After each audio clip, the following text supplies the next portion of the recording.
Friends, we have started the chapter Mughal Empire. So yesterday we learned few terms. So before moving further, just recall all those terms again. ठीक है, जो हमने terms कल पढ़ी थी उसको हम एक बार फिर से रिकॉल कर लेते हैं, कौन कौन सी टर्म्स की क्या मीनिंग है उनके. So side by side you can write down in the chat box or you can raise hand to give the answer. So the first term is mansab. What do you mean by mansab? क्या समझ आया था? mansab का मतलब क्या होता है? What do you mean by mansab?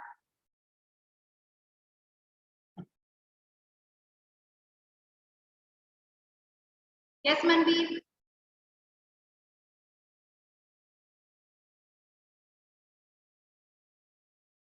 Yes, Manveer, give the answer.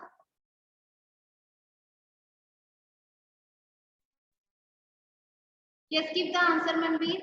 What do you mean by mansab?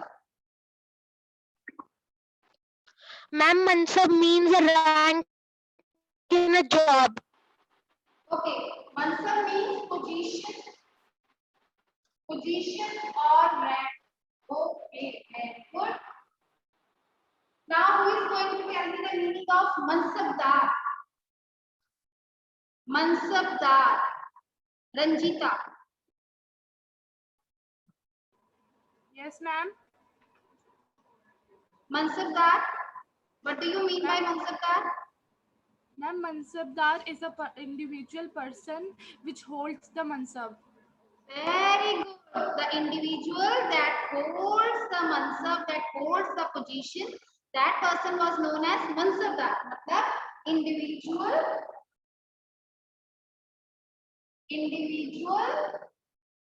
who holds a mansab. Okay. Zat. What do you mean by zat? What do you mean by zat? Yes, Mridul.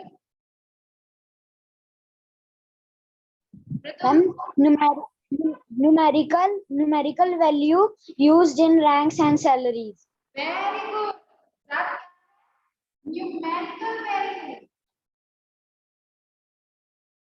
For what purpose this value was used? To determine the rank and salary. To determine the rank and salary. Very good. Last term is Jagir. Last term Jagir. Angel Sahadev. Angel Sahadev. Mansabdars receive their salaries as revenue assignments are called as Jagirs. Revenue. इसमें क्या आ जाएगा? Revenue assignment.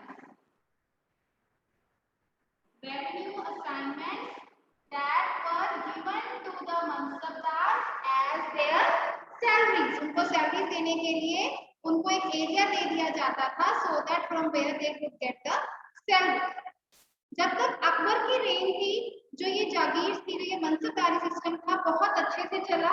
ठीक है, उसमें हर एक मनसबदार को जागीर मिली जहां से वो रेवेन्यू कलेक्ट करवा सकता था.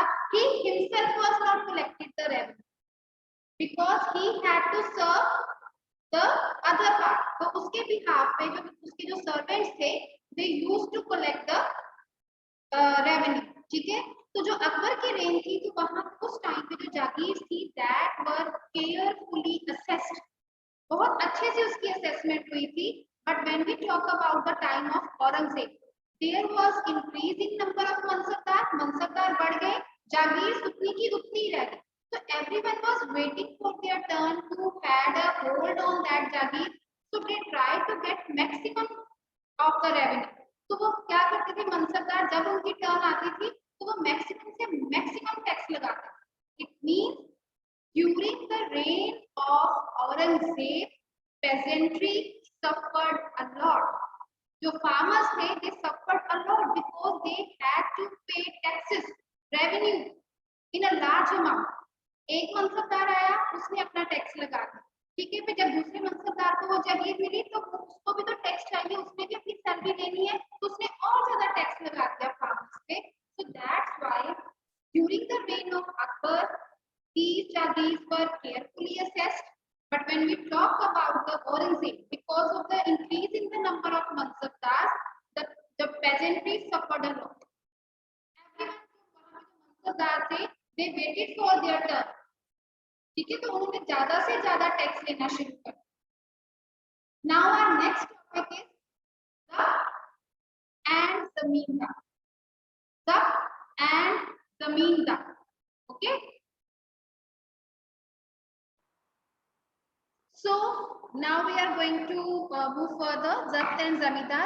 Beta, as I already told you, Mansabdars were there, Jagirs were given, and on their behalf, their servants were going to collect the taxes. It means अगर हम बात करें किसी भी kingdom की, किसी भी empire की, the main source of their income was the tax, and mostly that tax was imposed on the produce of peasantry. जो फार्मर्स की प्रोड्यूस होती थी, जो भी वहां पे क्रॉप्स ग्रो किया करती थी, उसके ऊपर टैक्स लगाया जाता था. As we have already done in class 6, जब हमने महाजनपद के बारे में पढ़ा था. So at that time also the rulers imposed 1/6 of the taxes, and we have already studied in the Delhi Sultans, Kharaj, 50% of the produce they had to pay. So जो main income का sources था for Mughal rulers also was the tax on the produce of peasantries. So who were collecting those taxes? जो rural elites थे, जो उनके area में, जो villages में बड़े बड़े अमीर लोग होते थे, they used to collect the taxes.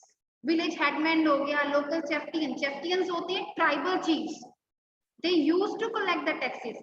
और मुगल एम्पायर और पेजेंट्स के बीच में who was the link between them? जमींदार. Zamindars were acted as link. Intermediaries का मतलब होता है मिडलमैन. ठीक है, सो मिडलमैन का काम करते होते थे. दे कलेक्टेड द टैक्सेस, और वो टैक्स कलेक्ट करके मुगल ट्रेजरी में जमा करवाते होते थे. ठीक है, अब हमने ये पढ़ना है कि ये टैक्सेस कलेक्ट कैसे होते थे, किस हिसाब से वो प्रोड्यूस के ऊपर टैक्स कलेक्ट करते थे. तो first thing we have to learn who was the revenue minister of Akbar. Akbar का रेवेन्यू मिनिस्टर कौन था? The revenue minister of Akbar was Todarmal.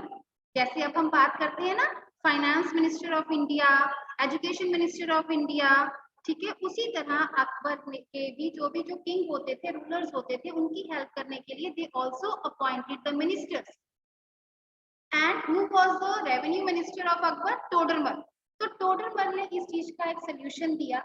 He carried out a careful survey. उसने बहुत अच्छे से सर्वे किया. उसने 10 सालों का रिकॉर्ड सर्वे किया, 1570 से लेके 1580 तक. किसी भी एरिया में कौन सी क्रॉप ग्रो होती है, कहाँ पे प्रोडक्शन ज्यादा होती है, तो उस हिसाब से उसने एरियाज को डिवाइड किया. ठीक है, तो ईच प्रोविंस होता है, जैसे अब हम स्टेट्स की बात करते हैं, तो each province was divided into revenue circle. किस एरिया में कौन सी क्रॉप हो रही है, कहाँ पे ज्यादा प्रोडक्शन हो रही है, उस हिसाब से उन्होंने टैक्स लगाना शुरू किया. And this revenue system was known as Zabt. इस रेवेन्यू सिस्टम को क्या नाम दिया गया? जब्त. अब बेटा अगर हम इंडिया की बात करें, there are many areas that are drought prone, जहाँ पे सूखा पड़ जाता है. अब पंजाब की बात ले लो, किसी एरिया में हैवी रेनफॉल हो जाती है, किसी एरिया में बारिश नहीं होती, तो उसका इफेक्ट हमारी क्रॉप प्रोडक्शन पे पड़ता है. तो एट दैट टाइम ऑल्सो जो टोडरमल थे, उन्होंने क्या किया, हर एक एरिया में रेवेन्यू सर्कल्स बना दिए. जहाँ पे बहुत अच्छी प्रोडक्शन होती थी वो लोग ज्यादा टैक्स देंगे, जहाँ पे थोड़ी कम प्रोडक्शन होती थी वो उसके अकॉर्डिंग टैक्स देंगे. मतलब tax was not same, tax same नहीं था. जहाँ पे बहुत बल्क में प्रोडक्शन है वो थोड़ा ज्यादा अमाउंट में टैक्स दे रहे थे, जहाँ पे थोड़ा सा कम प्रोडक्शन हो रही है तो वहां पे कम टैक्स दे रहे. ठीक है, फॉर दैट ही कैरिड अ सर्वे. उसने 10 सालों का सर्वे किया कि किस एरिया से हमें ज्यादा टैक्स मिल सकता है और किस एरिया से हमें कम टैक्स मिल सकता है. And this revenue system was known as Zabt. बेटा don't get confused with Zat and Zabt. जात क्या है? Numerical value to determine rank and salary. Zabt क्या है? आप जब्त देखो, एक तरह से हमारा हिंदी में वो चीजें जब्त कर ली, मतलब उनसे वो चीजें खींच ली, उनसे ले ली, छीन ली, जब्त कर लेना. ठीक है, तो उसी तरह से जो वो रेवेन्यू जो कलेक्ट कर रहे थे, that system was known as Zabt. ठीक है, तो डोंट गेट कंफ्यूज. जो भी ये टर्म्स हम यूज कर रहे हैं, you can underline in your notebooks or you can write down all these terms in your rough notebooks for later use.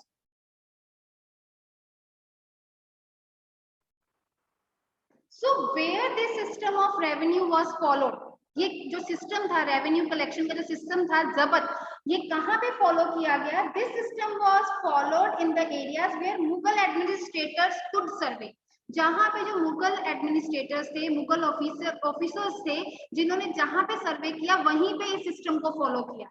अब कई एरियाज ऐसे थे जहाँ पे ये सिस्टम फॉलो करना पॉसिबल नहीं था, like this was not possible in the provinces such as Gujarat and Bengal. Can anybody tell me कि इन एरियाज में इस सिस्टम को क्यों नहीं इम्प्लीमेंट किया गया होगा अच्छे से? What was the problem in those areas?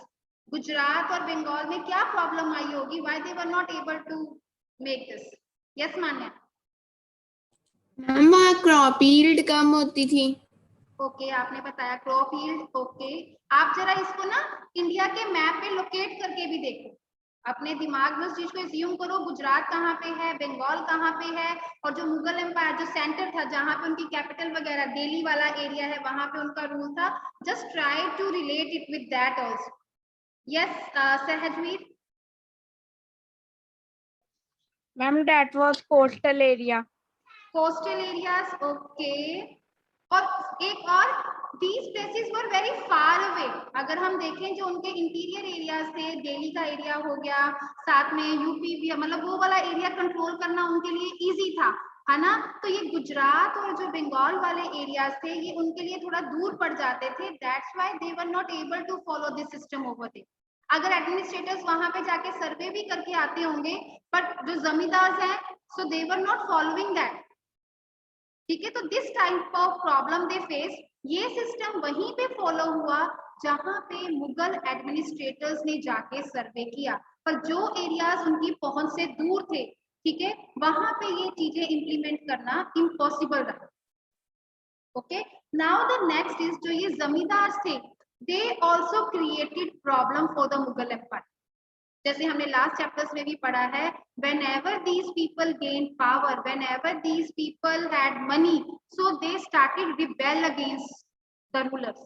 कई बार जो जमींदार होते हैं इनको कुछ मुगल एम्परर्स की पॉलिसीज पसंद नहीं आती, तो कुछ टाइम तक उस चीज को वो सहते रहते हैं, और एक टाइम ऐसा आता है जब वो उनके अगेंस्ट चले जाते हैं, दे रिबेल्ड अगेंस्ट देम। अगर हम बात करें औरंगजेब के टाइम पे, हो सकता है उस टाइम पे जो एडमिनिस्ट्रेटर्स थे वो बहुत ज्यादा क्रूअल रहे हो, ठीक है, अच्छे से बिहेव ना करते हो, या हम शाहजहां के बारे में बात करें या जहांगीर के बारे में, हो सकता है उस टाइम पे जो ऑफिशियल्स थे वो करप्ट रहे हो, या वो जो पेजेंट्स हैं उनके साथ अच्छा बिहेव ना करते हो। तो स्लोली एंड ग्रेजुअली जो ये these people rebelled against them, उनके अगेंस्ट चले गए।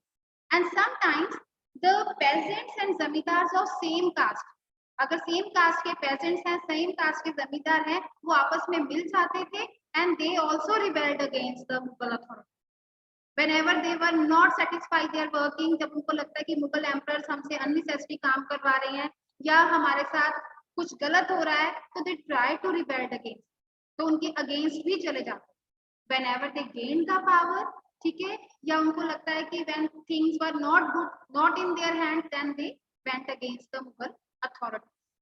Any doubt? Now the next main thing that we are going to talk about, Akbar।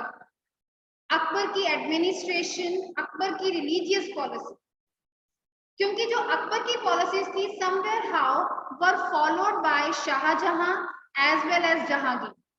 Jahangir ने भी फॉलो की, शाहजहां ने भी फॉलो की। As I already told you कि जब अकबर 13 इयर्स के थे तभी उनको एम्परर बना दिया गया था, थ्रोन पे बिठा दिया गया था, नेक्स्ट जो हुमायूं के बाद जो बने थे। बट अभी उनकी एज 13 इयर्स थी, तो उन्होंने जो उनके एक रीजेंट थे बैरम खान, उनके लीडरशिप के अंदर उन्होंने अपना एम्पायर एक्सपैंड किया, उसको कंसोलिडेट किया। उन्होंने काफी ज्यादा मिलिट्री एक्सपीडिशंस की। You can see on the page number 48, आपके पेज नंबर 48 में ये मिलिट्री एक्सपीडिशंस दी हुई है, कहाँ कहाँ पे उन्होंने मिलिट्री अटैक्स किए। Not only in India but north west side पे भी उन्होंने अटैक किए, ठीक है। तो काफी बड़ा एम्पायर जो मेन एक्सपेंशन हुई थी, अगर हम कहें तो अकबर के टाइम पे काफी मुगल एम्पायर को एक्सपेंशन मिली थी। And all these things are mentioned in one book, and the name of the book is Akbarnama। उस बुक का नाम है Akbarnama, page number 53. There is one box. You can check there. This purple box. Okay, very important. ठीक है? So all these things were mentioned in the Akbarnama, and this Akbarnama was comprises of 3 volumes. इस अकबरनामा के 3 volumes थे. ठीक है, 3 parts में इस book को डिवाइड किया गया था. ठीक है, तो उसमें से जो एक थर्ड पार्ट था, उस थर्ड पार्ट का नाम है आईने अकबरी. उसमें अकबर की एडमिनिस्ट्रेशन के बारे में बताया. ठीक है, so that book was written by Abul Fazal. Abul Fazal एक तरह से उस टाइम पे उनके फ्रेंड भी रहे हैं. ठीक है, और उनके कोर्ट में भी वो वहां पे काम करते. ठीक है, सो उस पर्सन ने अबुल फजल wrote this book Akbarnama, and this Akbarnama was written in 3 volumes, and the third volume of the Akbarnama that was known as Aine Akbari, that tell us about the administration of the Akbar. कि अकबर ने अपना empire जितना expand किया था उसको कैसे rule की. हर एक जो अगर आप अपने बुक में भी देखो उसमें लिखा हुआ है कि हर एक पार्ट किस लिए स्पेसिफाई था. फर्स्ट पार्ट जो फर्स्ट वॉल्यूम था, the first volume of the Akbarnama that dealt with Akbar's ancestors, Akbar के एंसेस्टर्स के बारे में बताया गया था. हुमायूं के बारे में, बाबर के बारे में, कहां से उनका ओरिजिन हुआ उसके बारे में बताया गया. Second volume recorded the events of Akbar's rain, Akbar के टाइम पे क्या क्या इवेंट्स हुई उसके बारे में बताया. And the third and the last volume that was known as Aine Akbari, उसमें अकबर की administration, household, army, revenue, इस सब चीजों के बारे में बताया. And who was the author of Akbarnama? Abul Fazal. Abul Fazal ने इस बुक को लिखा. ठीक है, अब इतना वास्ट एम्पायर था, उसको कंट्रोल करना था, उसको रूल करना था, तो उसके लिए उन्होंने क्या किया. अब सिंपल, अगर हम अपने सिविक्स के साथ इसे देखें, India as a whole, central government, last time हमने किया है. Who is going to tell me the levels of the government? Who is going to tell me? Risha. Okay. Ma'am, state government, central government, national government. Central government and national government is one and the same thing. Below that, Ma'am, village, कौन सी थी government? Ma'am, okay, let me ask someone else. Mehakpreet. Mehakpreet. Ma'am, state government, local government, state government, central government. सबसे top पे क्या है? Central government, India as a whole. ठीक है, उसके बाद हमारे जो 28 स्टेट्स हैं उनकी अपनी गवर्नमेंट है, स्टेट लेवल गवर्नमेंट है. और स्टेट्स में जो हमारे डिस्ट्रिक्ट हैं, डिस्ट्रिक्ट में so many villages are there, so many cities and towns are there, there we are having the local government. ठीक है, तो उसी तरह जो ये मुगल एम्पायर था, to run that Mughal empire they also needed the proper administration. कैसे उस एम्पायर को रन करना था. तो जब हम अकबर की पॉलिसीज के बारे में बात करते हैं, जो आपका फर्स्ट चीज आती है अकबर्स एडमिनिस्ट्रेशन. इसमें हम 2 चीजें पढ़ेंगे, उसका रिलीजन को लेके पॉइंट ऑफ व्यू और दूसरा एडमिनिस्ट्रेशन को लेके. ठीक है, सो जो भी अकबर की एडमिनिस्ट्रेशन के ब्रॉड फीचर्स थे, that were elaborately discussed by Abul Fazl in his book Akbarnama. बहुत ही डिटेल में अकबरनामा में अबुल फजल ने इसके बारे में बताया है. उसने क्या कहा है कि the empire was divided into provinces. जैसे हमारा जो इंडिया है that is also divided into state, तो उस टाइम पे भी जो मुगल एम्पायर था that was divided into provinces. उसको कहा जाता था सूबास, और उन सूबास को जो गवर्न करते थे that person was known as subedar. Now what is thing to learn over here? First, there was a complete empire. Empire को किस में डिवाइड किया गया? प्रोविंसेस में. प्रोविंसेस को क्या कहा गया? सूबा. So who governed those subas? सूबेदार. जैसे हमने मनसब का किया था ना,